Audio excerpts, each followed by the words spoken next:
Good morning, everybody. The brave ones that made it here. Of course, it is the military committee, so everybody in here has been there before, I think, almost. Okay, we'll get right started. First of all, it's going to be approval of the minutes for 2/15. Has everybody had a chance to see them? Is there a motion? Chairman, I move to approve the minutes of 2/15.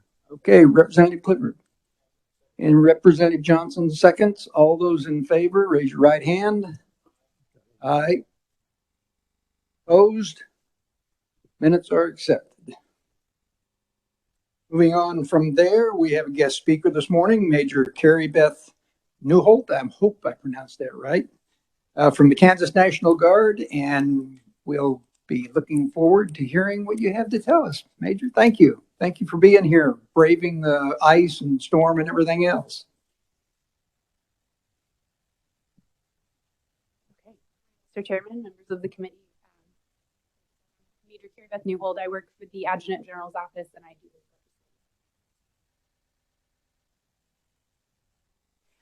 So thank you for allowing me to speak before you this morning on behalf of the Kansas National Guard and kind of just provide an update of operations that we've been doing for about the last year.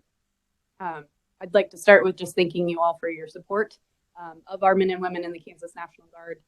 We know you work really hard to make sure that you take care of us and enable us to do our job, so we appreciate that.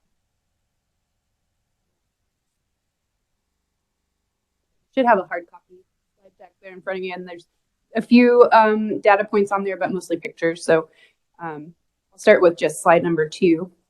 And you can see there are strength and full-time manning numbers. So right now we have approximately 6,691 soldiers and airmen in the Kansas National Guard. You can see the breakdown between Army and Air below that, and about 24% of those personnel are full-time. And then the rest are all just M-Day part-time personnel that come in for drill weekends and or annual training. As you can see on the right side there, that's got the percentage of authorized personnel as well. So we're about at 97% on the Army side and about a 91% on the Air side. And that fluctuates throughout the year depending on how recruiting is going. And we have different times of the year where we'll have a lot more people fall off than others. So that fluctuates through the year. On the next slide, you can see just kind of a spectrum. There, as you know, we are a dual enlisted force, so we're enlisted in the Kansas National Guard and then also the U.S. National Guard. So we have a spectrum of operations that goes from domestic operations in the state to our federal warfighting missions overseas. If you go to the next slide, just to kind of get into some of the domestic operations. So our mission is to provide trained and disciplined forces for domestic emergencies or otherwise provided by state law. And we work to serve to protect the lives and property of Kansans in response to disasters and emergencies throughout the state. And that includes tornadoes, floods, snowstorms, and other weather-related and man-made disasters and emergencies. So for 2021, we responded to a few disasters, but I'm going to start with our COVID-19 response, and the numbers for that I have are for 2020 and 2021, just because that's been a continuous operation and we've had overlap with that. So March 12th of 2020 is when the disaster declaration was declared in Kansas, and that's when our Kansas Department of Emergency Management stood up the CEOC. So for operations for that, we're at 705 days. During that period, we had a joint task force that was commanded by our 69th Troop Command that's based right out of Topeka. And we had 833 total guardsmen that were supporting that operation. And that was across the different statuses between M-Day and full-time personnel. They supported multiple COVID missions at community-based testing sites, mobile testing sites, food distribution centers, phone call screening centers, and then state medical planning at the Joint Operations Center. So some total numbers for that. We had, for the community-based mobile testing sites, we had 30,407 total tests completed. For test samples transported to the KAGL lab, we had 26,605 samples transported. We had 8 million meals packaged at food warehousing and distribution centers. We helped provide 122,323 total vaccinations with the mobile vaccination teams. And we had 41,235 cases of PPE delivered to 105 Kansas counties. On top of that, we also had our Army Aviation flew 12 missions, transporting over 30 passengers, 1,600 pounds of cargo, and medication throughout the state that totaled over 58 flight hours. So again, that was 2020 and 2021, but we had a lot of different types of missions going on for support of different operations throughout the state. And then so far in fiscal year 22, we've also had, we had approximately 80 members that were on orders for 30 days to assist with the PPE warehouse and some lab support, as well as some community testing sites in Sedgwick, Sherman and Thomas County, Wyandotte, Seward, Pratt, and Neosho. So that's so far to date COVID support. So on top of that, in 2021, we also had 280 guardsmen that deployed to Washington, D.C. in support of the presidential inauguration.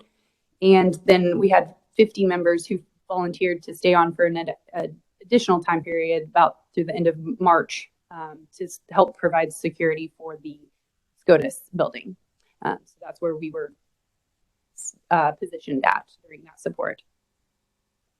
We also had about 272 guardsmen that went to Louisiana for hurricane relief efforts. And they provided points of distribution for handing out water, food, personal hygiene products, and the engineer units provided route clearances to state highways and communities around Baton Rouge. We also had our airmen supporting the Operation Afghan Resolve, and had about 62 people that were split between Joint Base McGuire-Dix in New Jersey and Holloman Air Force Base. And then finally, we had the 4-county fire this past December in Ellis, Russell, Osborne, and Rooks counties, and we had about 24 personnel on aviation that provided 80 water drops for action.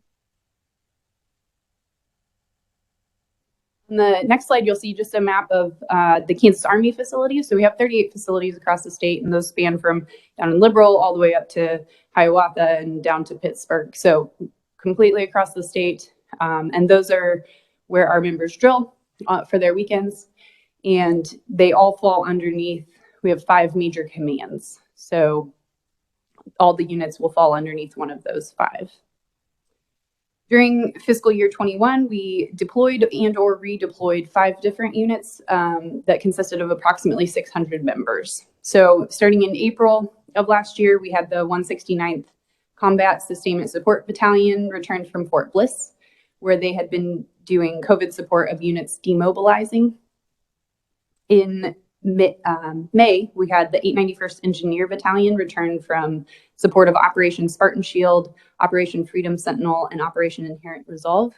And the battalion had served as the Theater Engineer Battalion in Southwest Asia, with more than 800 soldiers serving across 8 different countries.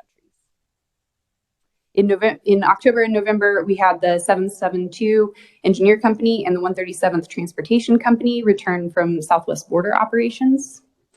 And then in November, the 130th Field Artillery Brigade, which had been deployed in support of Operation Spartan Shield and Inherent Resolve, returned as well. And then just for a shout out to 2 of our members in last February, Sergeant Caleb Ash and Sergeant Ryan Marsh took first place in the 49th Winston P. Wilson Sniper Championship. So they competed against 27 different teams to determine the best shooters in the National Guard. So very proud of them. Okay, on the next page, there's a map of our air facilities. So we have 2 wings in Kansas. We have the 190th Air Refueling Wing that's based out of Topeka here at Forbes Field. And then we have the 184th that's based out of Wichita at McConnell Air Force Base. And then they have a detachment that's based out of Salina at the Smoky Hill range out there. So the 184th Wing down in Wichita has a very unique mission. They don't have a flying mission. They are a cyber operations, intelligence, surveillance, reconnaissance, and aircraft command and control wing. So 2021, they had the highest overseas deployment and in-garrison mobilization requirements in the history of the 184th. So they didn't necessarily go overseas to do their mission. They were still stationed at McConnell, but they were supporting overseas missions. And that's because of the uniqueness of their operations doing cyber and intelligence gathering. It's a little different than when we have our Army personnel deploying as a unit overseas. The 184th, again, their cyber operations group protects the nation's warfighters' information, cyber mission systems, critical networks, and key resources by hunting our adversaries in the cyber domain and then providing network connectivity and defense around the nation. Then our 190th Air Refueling Wing, again, based out of Forbes Field here, just a little south. It has about 900 airmen that operate the Air Mobility Command Premier Force, and they have the KC-135 out there. So they do refueling operations. And in 2021, they had over 200 airmen that deployed overseas with the KC-135 to support contingency operations for the Middle East and Indo-Pacific theaters. Their operations group also supported global mobility, global strike, and global air and space superiority with a wide range of missions that were planned, flown, and then executed throughout the past year. So that's kind of just a brief overview of operations last year. We had quite a busy year, as you can see, and I stand by for any questions you may have. That was very interesting, and we're happy to have you here to give us an update. You know, every year since I've been here anyway, we've tried to schedule a flight, refueling flight. We did that last year. I think most of the committee has been on one at one time or another. Those are always interesting and fun. We appreciate the Guard and everything you guys do and taking care of Kansas and their citizens. Representative Collins. Thank you, Mr. Chair. This is really a question, but again, I just want to thank you and the rest of the Guard for what you do. I was 4 years active duty Air Force, and then I got out of that and was in the Army Guard for 6 years.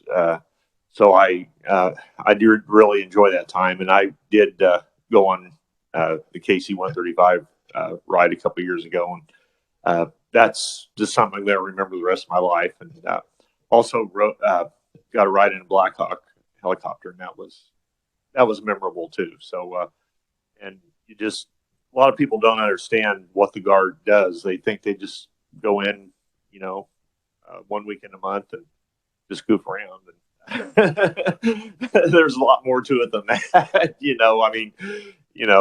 Just like I said, the things you do, the deployments, and it's just really good.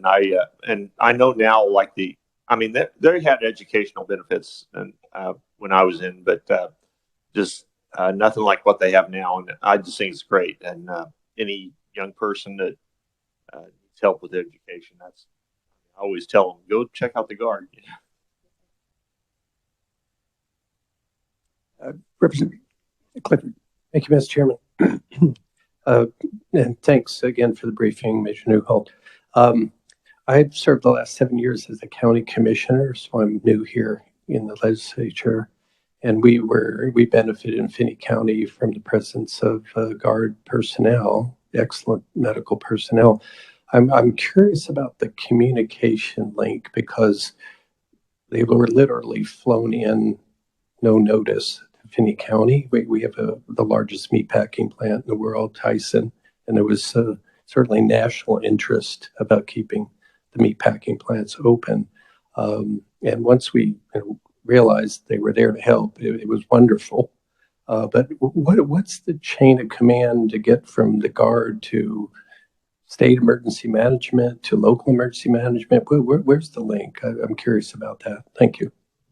Yes, thank you for that question. So all emergencies start local and local. So if you kind of think on a linear timeline, the county emergency managers contact the state Department Department of Emergency Management and request what they need, right? Whether that's people or equipment, what kind of resources they need. And then the KDEM, the Department of Emergency Management, then sources that out, whether that's more appropriate for KDOT or the National Guard, however that resource need should be filled. And then they'll tell us and we'll source people who can do that mission. So I can go back and absolutely check on the communication chain for that specific incident, but that's how it's supposed to work. The local emergency management contacts the state and requests assistance, and then the State Department, if it's appropriate for the National Guard to be that resource, then they'll task us with that. And Mr. Chairman, to follow up, I'm not interested in what broke down or what happened. It was just wonderful assistance, but I think in that instance there was national interest, federal interest in go help there, and I get how that works. When we request, I think the Guard was tasked with get out there, and you know, in battle. In the military, communication is the death of us all. I think marriages as well, Mr. Chairman. But again, I thank the Guard for their service to us in particular in Finney County. It was wonderful. Not necessarily in that order either. Other questions? Representative Johnson. Thank you, Mr. Chair. First, I want to let you know we're solid Army family, and I spent the last 15 years supporting my two sons in multiple deployments and all. Representative Proctor is not here, but he and I both had sent a letter to the Adjutant General regarding the mandates for vaccinations, and I've never received a response. So I guess I would ask you, what is the policy for your National Guard on mandating that all of the troops must have vaccination regardless of religious exemptions? So, yes, Representative, thank you very much for the question. So, and I apologize that response didn't get back to you. I will make sure that happens. So regarding the COVID vaccine mandate, that is a federal mandate. And going back to our dual enlistment that I kind of mentioned a little bit earlier, we are duly enlisted in the Kansas National Guard and the United States National Guard. So part of that is ensuring that we are ready for our federal obligations. So we abide by federal policies and rules and regulations. So we fall under whichever service you're in, Army or Air Force, and then we follow their policies and procedures for those exemptions or for those vaccinations.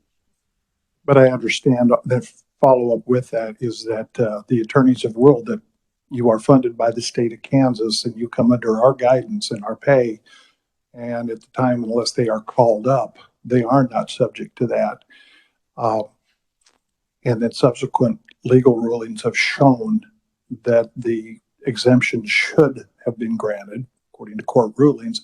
Are you still enforcing that mandate without religious exemptions? So I would have to maybe have an offline conversation to see those court cases, because as far as we're tracking, the court cases are still ongoing. There's nothing been either way.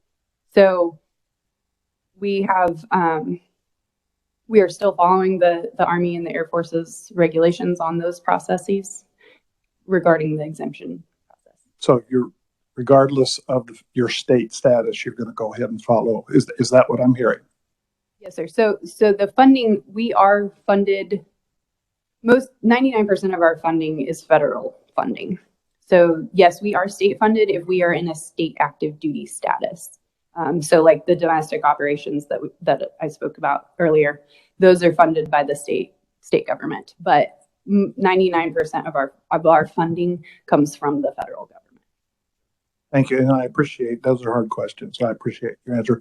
The last question I do have is, do our National Guard troops know that last year this committee supported a bill that would allow Guard members to have the tax exemptions for vehicles? Because that is long income, and I want those gentlemen and women to, they're all aware of that. Yes, sir. So we've been trying to work on what the forms, the documentation are that each county requires for that. But yes, we've been pushing that information out. Thank So, you for all yes, you sir. do, which is great. Thank you. Yes, sir. Thank you. Excuse me, Representative Weigel. Thank you, Mr. Chairman. Thank you for your presentation. It's good to see you again. I have a couple of quick questions. I came in a little late, so I apologize for that. Did you say how many National Guard personnel responded to the fires out in Western? The fire in December. Sorry. Yeah. Is that what we're talking? Yeah. So we had flip back here. We had 24 personnel that took the aircraft out there, and they dumped 80 water drops.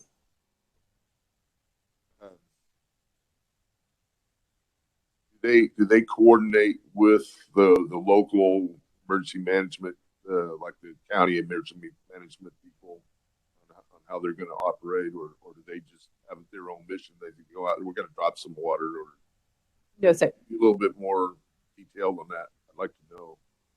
Yes, sir. So yes, the local emergency managers are in charge of the incident in their county. So if they request support, then we get tasked to coordinate with them on that support. So we're not going out dropping buckets wherever we feel like it. So yes, sir. Very good.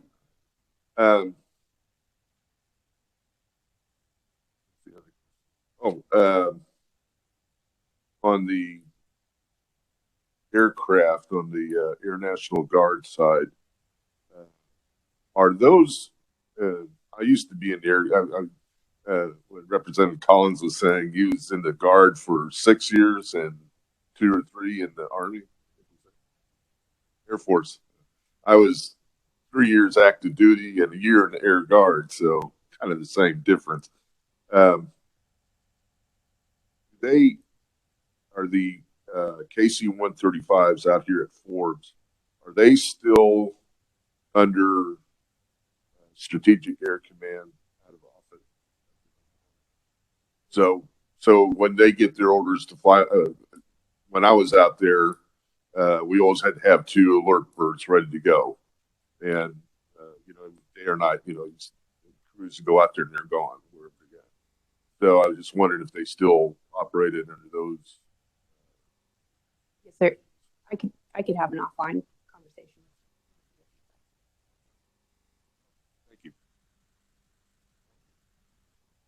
We don't want to say anything out like that. No. All right. Thank you. Aren't they now under Air Mobility Command, which is, back in my day we called it MAC, but they've changed a lot. Other questions? Seeing none, I would just make the comment to the committee. 2 years ago, we've got a guard unit in Junction City. 2 years ago, I was invited to do PT with them. I think they found out I was in the Marine Corps trying to kill me, but you might not want to do that if you get asked. Just saying. Major, it's real nice to have you here, and certainly anything that we can do to support our military, Guard, active, Air Force, Marine Corps, Army, Navy, we're ready to do it. So if those kind of issues come up, the only thing we'd want is another ride in one of your airplanes. Thank you very much. Thank you for being here. Okay, committee, for 1 or 2 items we have for committee. The minutes of 2:15, if you had a chance to read them. Mr. Chairman, I moved to approve earlier. It's taken. Carol, are we good on the minutes? I'm sorry. I got all entitled in the presentation. Anyway, any questions or comments from the committee? Yes, Representative Collins. Well, Mr. Chair, in reference to your PTing with the Guard, whatever happened to once a Marine, always a Marine? That's true, but the tough moved for a while from there. Oh, Any other questions or comments for the committee? Seeing none, we are adjourned.